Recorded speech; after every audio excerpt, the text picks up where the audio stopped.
Hello and welcome everyone. So today in our this video we are going to discuss about the fundamental duties of Indian Constitution. Okay, these duties are basically for the public which they have to do as a responsible citizens. So we will discuss about it. So stay tuned with me. Okay, so now let us start. So first of all, before discussing the fundamental duties, see there are 11 duties as of now. Okay, so before discussing those 11 duties, let us try to understand the meaning of these fundamental duties. All right. So here, these fundamental duties of our Indian constitutions, it refers to a set of duties, okay, prescribed for the citizens of the nation. See here, prescribed for the citizens, that means it is only for the citizens of the nations, not for foreigners here, okay, or not for alien or not for foreigners, only for the citizens of the nation. Okay, it is a set of duties. And how many duties are there? There are 11 set of duties, okay, prescribed by the Indian Constitution for the citizens. All right. And it is a reminder as well to the citizen that in addition to the enjoyment of rights, see which rights they enjoy? They enjoy fundamental rights, isn't it? And they also have to perform certain duties towards the nation they live in. See, it is our responsibility only, isn't it? Even if these duties are not enlisted in the constitution, it becomes our duties. We have to sense that we have to be a responsible citizen, isn't it? And in order to become a responsible citizens, there are certain duties that we need to fulfill. So about the duties, let us see, we'll be seeing in detail, okay, one by one. So here, fundamental duties can also be summarized, okay, as a set of moral and ethical obligation. Moral and ethical obligation that the citizens are expected to uphold towards a nation. Why? See, these fundamental duties are not justiciable as in case of fundamental rights. All right, these are not justiciable. That means these duties are prescribed in the constitution, but it is up to you whether you want to obey the duties or not. No one will come and punish you, but it becomes our moral and ethical obligation. It becomes a moral and ethical duties, okay, that morally and ethically we as a citizen of India, we should be respecting our nation, and we should be fulfilling all the duties that is required for a nation to become a great nation. Okay, so see, and these fundamental duties of this Indian constitutions are inspired by the constitutions of USSR, that means in present Russia, isn't it? Present Russia. So see, fundamental duties as of you will be seeing fundamental duties only in a country like a communist countries or a socialist countries or a capitalist country. You will not see fundamental duties. You will rarely see fundamental duties in a democratic country, like except India and Japan. Okay, only in India and Japan. I'm talking about democratic country. Okay, India and Japan. Only in India and Japan you will be seeing this fundamental duties are enlisted, are written in the constitution, in their constitution respectively. Otherwise, fundamental duties you will find usually in a communist countries or a capitalist countries, okay, not in a democratic country. But here India and Japan becomes an exception, because in a constitution of America, France, Canada, you will not find fundamental duties enlisted in their constitution. So here what you need to remember? You need to remember that our Indian constitution are inspired from the constitution of USSR. So at that time the name was USSR, isn't it, before the integration of the Soviet Union. As of now it is Russia. Okay. And these fundamental duties, okay, are enacted only in the year 1976, okay, and it is included in part 4A of the constitution. Why?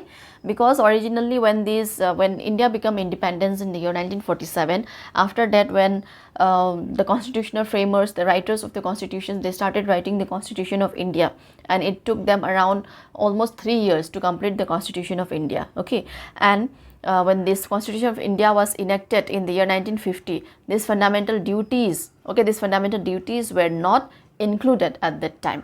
And what happens and why these fundamentals were included? These were included under Sardar Swaran Singh Committee recommendation. Okay, you should remember this name, Sardar Swaran Singh Committee recommendation. Why? Because it was that during that time it was a period of emergency, national emergency. Okay, that is for 2 years here. Okay, for 2 years, that is from 1975 to 1977. I think this it start from June, I don't remember the exact date, and it ended on this March 1977 March. Okay, so here, and this period, this 2 period is also referred as the darkest period in the India after independence. Okay, darkest period after Indian independence as a democratic country, because what happens during national emergency, as we have discussed in our previous videos as well. If you haven't watched that video about fundamental rights, you can watch it. Okay, there we have discussed that what happens during emergency, all the rights of an individual, all the rights of the citizens are being suspended except right to live. So here all the rights were suspended, and at that time what the leaders of the nation felt, they felt that some duties should be recommended. Okay, recommended for the citizens, so that because at that time citizens were also little violent. Okay, and as all of their rights were taken and national emergency was being declared, there was chaos in the society. So that at that point of time, they felt that there should be some duties enlisted in our constitution. So under Sardar Swaran Singh Committee, these fundamental duties are been enlisted in the Indian constitution. Okay, so the Sardar Swaran Singh Committee recommended the inclusion of fundamental duties to balance the fundamental rights. See, you have these fundamental rights with you, isn't it? And they are justiciable. These fundamental rights are very powerful rights for every democratic country. Okay, and in order to balance these fundamental rights, there are some duties as well included. See, while enjoying your rights, we often forget our limitation. So in order to make us in limitation, in order to make us responsible citizens, these fundamental duties are introduced to balance between fundamental rights. All right, and this was been enacted, this is important. Okay, this was been enacted under 42nd Amendment Act. See, this 47th Amendment Act is very important, and it is also known as a mini constitution. Okay, because with this 47 Amendment Act, there were so many changes made in the Indian constitution. So this is also termed as a mini constitution. Okay, 42nd Amendment Act, and of 1976 added Part 4A. Okay, Part 4A to the constitutions, which listed 10 fundamental duties. See, originally when this was enlisted, there were only 10, but as of now there are 11 duties, and this 11th duty which has been included, that was under 86th Amendment. We will see about it as well. Okay, so here what you need to remember, here what you need to know, I hope you have understood as well, that originally these fundamental duties were not listed in the constitution, and during the national emergency of 1975 and 1977, the leader felt that certain duties should be there of the citizens. So under Sardar Swaran Singh Committee, these duties were included,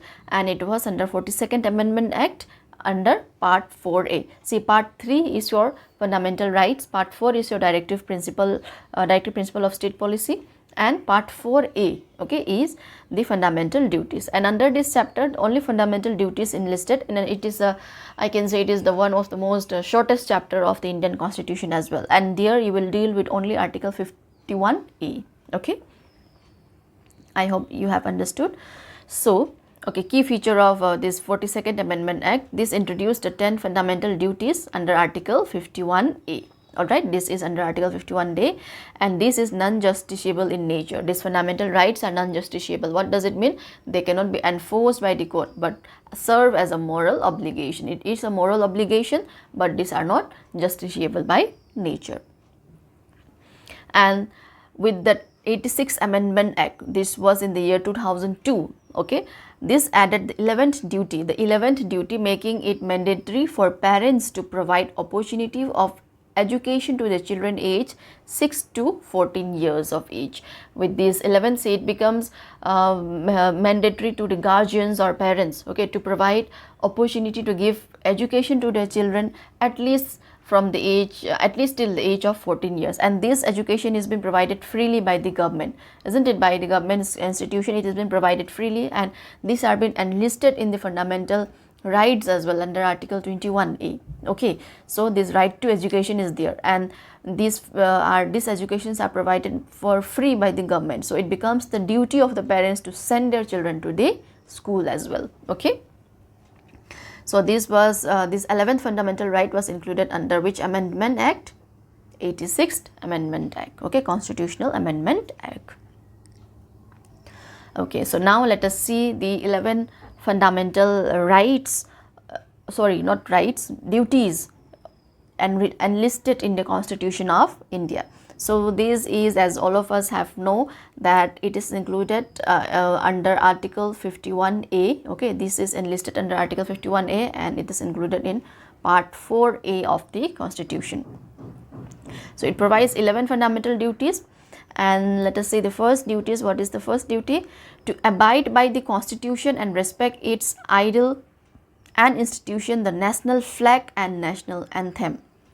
So the first and foremost duty for a citizen of India, as a citizen of India, is that you should respect, you should abide by the Constitution, means you should follow the rules and regulations, whatever it is written in the Constitution of India, because law is supreme, isn't it? And everyone is equal as well in the eye of law. You should not forget that everyone is equal, whether rich or poor, everyone is equal in the eye of law, and we should be following that laws which are been written in the Constitution. Okay, and also respect its ideals and institutions. What are its ideals here? Like, for example, secularism, isn't it? Fraternity, sovereignty, okay, unity, integrity, these are some of its ideal. So we should respect its ideal as well, and we should respect the national flag and national anthem. See, like for example, it is not allowed to burn a national flag. Like in some protest or anything, we see that some of the people are being caught burning the national flag as well, isn't it? That is not allowed by the Constitution. Okay, and we should respect our national anthem as well.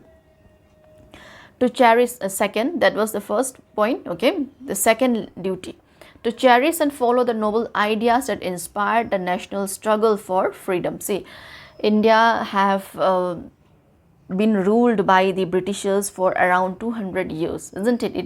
It was under the clutch of the Britishers, and at that time our national struggle, okay, our national struggler, our freedom fighters, they have gone through a lots of pain, and many of them have sacrificed their life as well for the name of country, isn't it? In the name of the country. So we should cherish them. Okay, we should cherish them, and we should follow their noble ideas that inspired them. For example, non-violence, isn't it? Non-violence was also one of the ideals, and yes, non-violence. So we should cherish such idols of our national struggle, okay, struggler.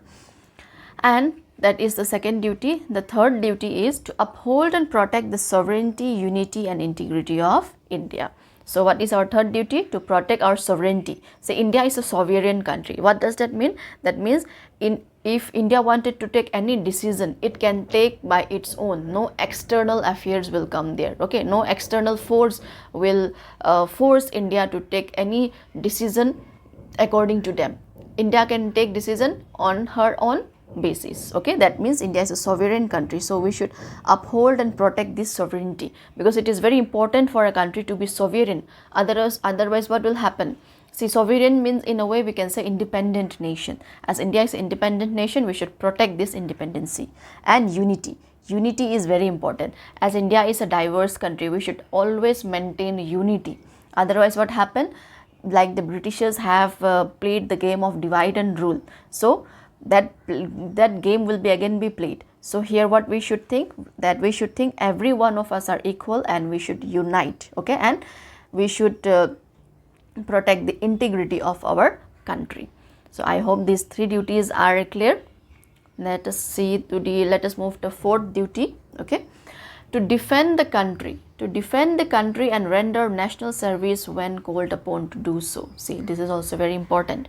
Means you should defend the country, you should protect the country, you should protect your country. There should be love within you for your country, and you should be always ready to give national service whenever called upon. Means in case there is some war-like situation or anything, And see, as our Indian army, we can say Indian army or Indian defense force is a very large institution, isn't it? But in case in any such emergency came up and some warlike situation came up, we should be always ready to go. If they call us to give a service for the country, we should be readily, we should happily help them. For example, like during our freedom struggle, during independence, all the people participated, no matter they were from defense sector or not. Every one of them, each and every one of them participated. Each and every one of them came off their house and they participated, isn't it? So just like that, we should always be ready to give our service for the nation.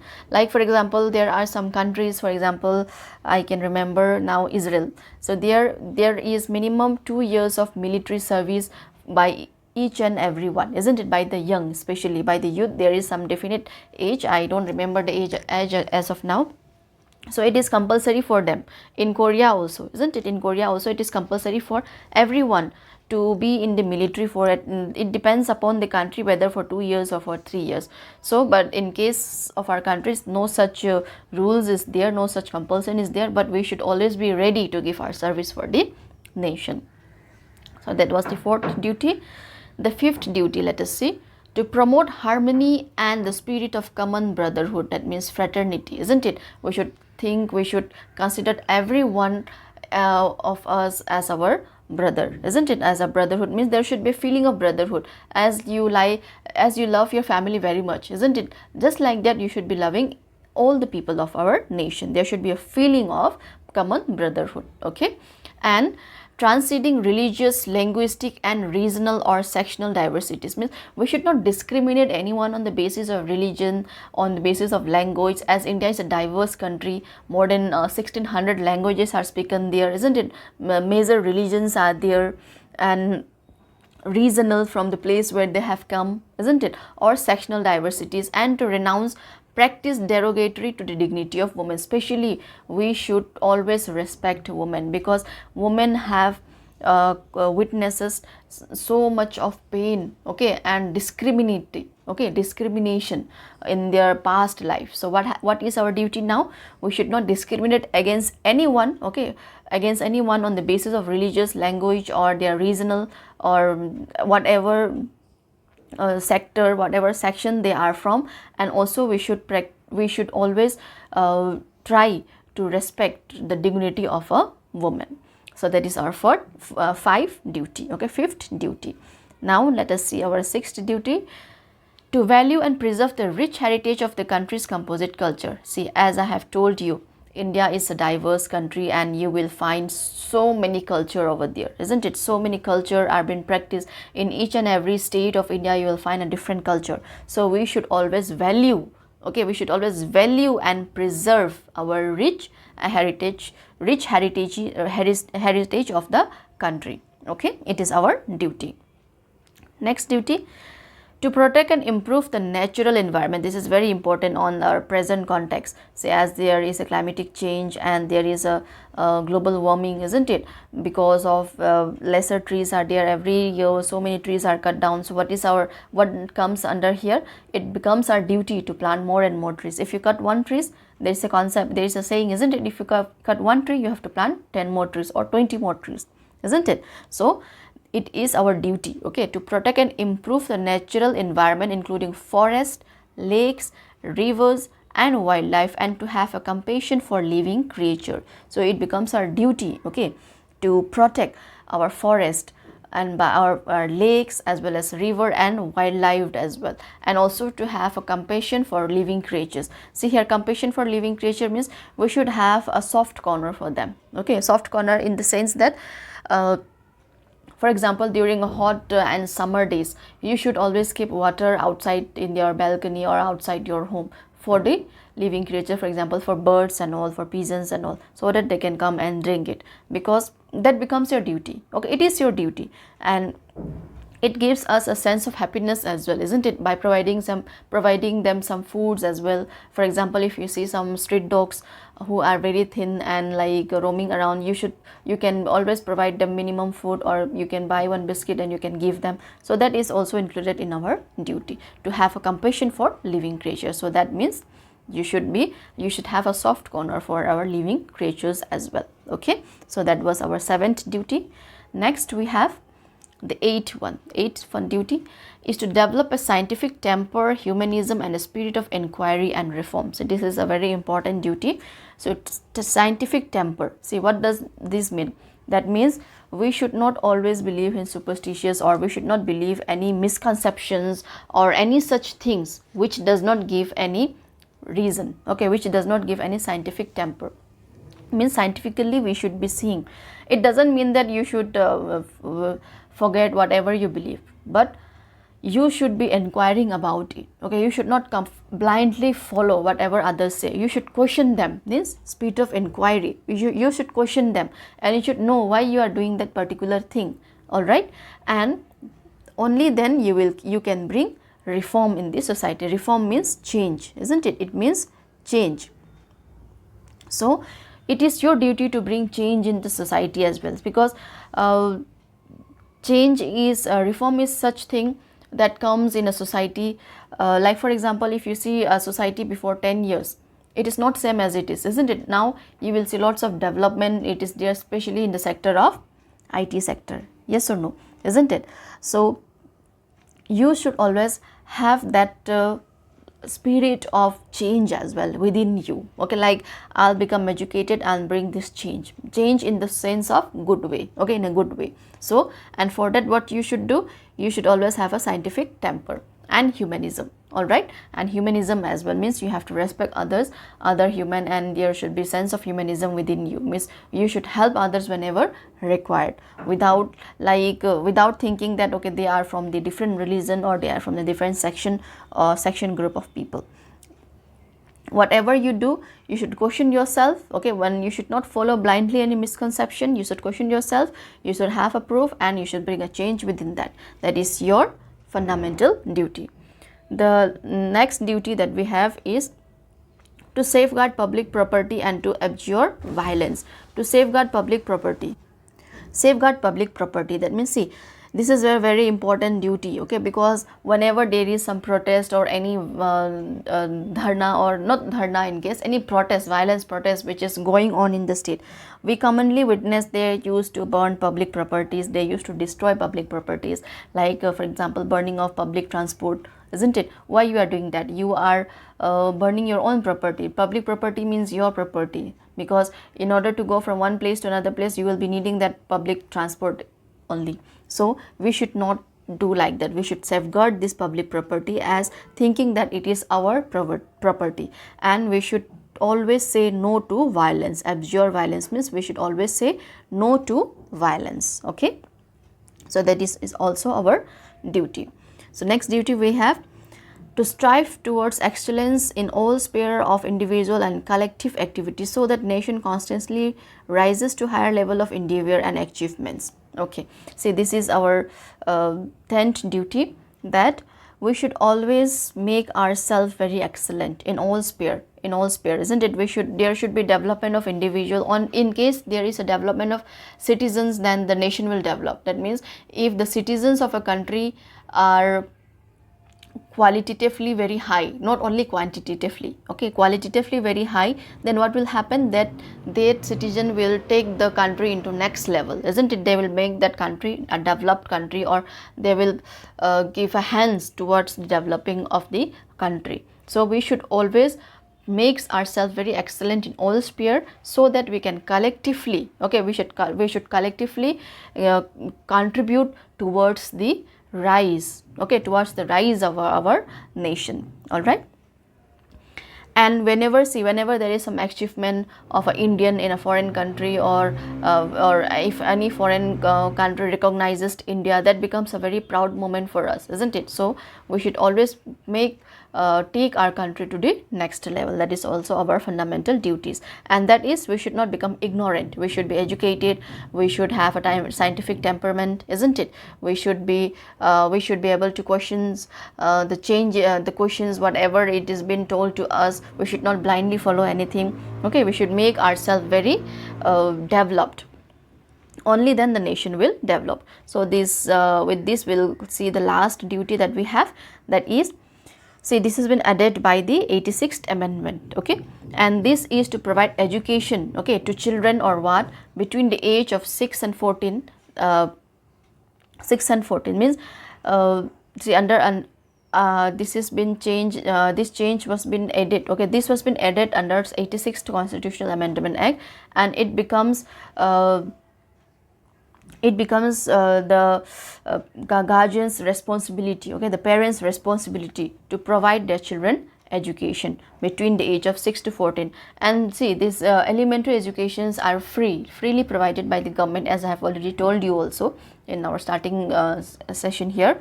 So it is the responsibility of a parents to send their children to school, okay. So these were the 11 duties enlisted in our Indian Constitution, okay.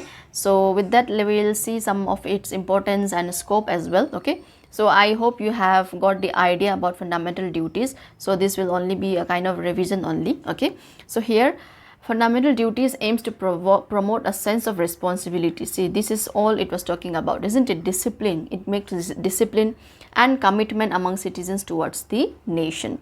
They complement fundamental rights by emphasizing citizens' obligations. See, these are moral obligations. It depends on you. But if you follow them, what will happen? You will take your nation to next level, isn't it? And okay, we will see feature of fundamental duties now. See, one of the foremost feature is it is non-justiciable. I have already explained you also. That means they cannot be enforced by the law through judiciary. Okay, like in the case of fundamental rights, what happened? If any of your rights are violated, you can move to the court.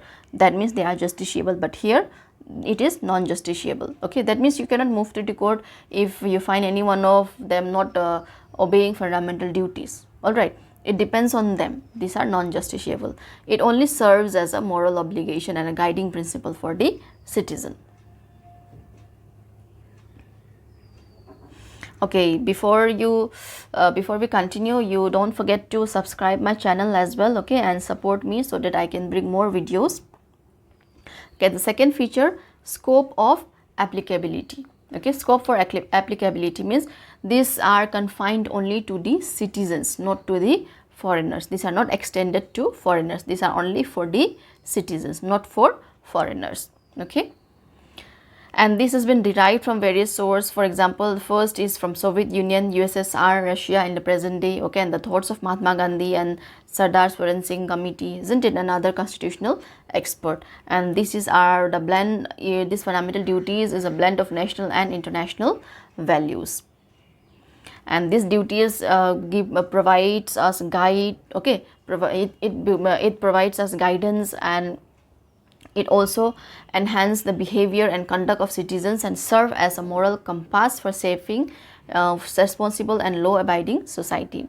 And some of them are moral duties. For example, cherishing noble ideas. This was our first fundamental duty, isn't it, of national freedom struggle, while others are civic duties. Example, respecting the constitution. So it becomes our civic duties to respect our constitution.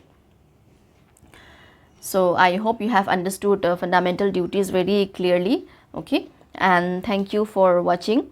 And let me know in the comment section below that how do you find my class, and also press the like button and make sure you check out my previous videos as well. Also click on subscribe and hit the bell button right now, and thank you for watching my video. See you in the next video.